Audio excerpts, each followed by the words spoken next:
Thank you for allowing me to speak today. I'm speaking against this project, although for the right price, I might be persuaded to change my mind. 3 years ago, Community Board 7 voted to oppose a more comprehensive redevelopment plan called Flushing West, which would have provided more than 500 units of affordable housing, billions in city infrastructure improvements, and real public access to the waterfront. Flushing West would have provided schools, youth centers, commercial spaces for neighborhood-based small businesses, none of which are offered in the current special district.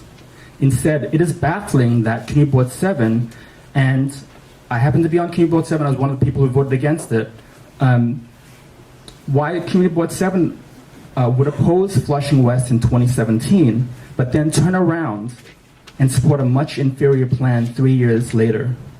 From the public's perspective, the only difference today is that developers are paying certain Community Board members to be quote-unquote consultants on this project, a situation that is rife with conflicts of interest.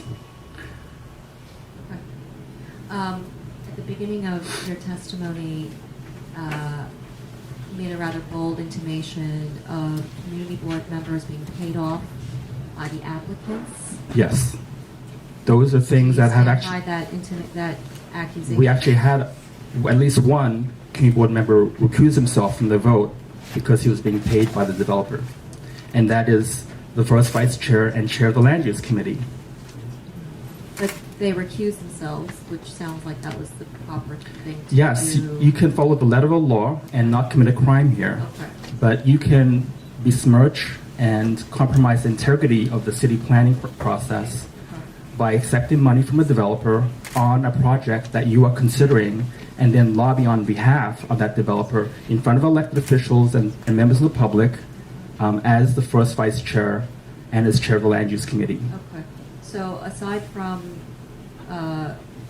the member who recused themselves, and then you, I presume, are not being paid by the developer. Not enough, apparently.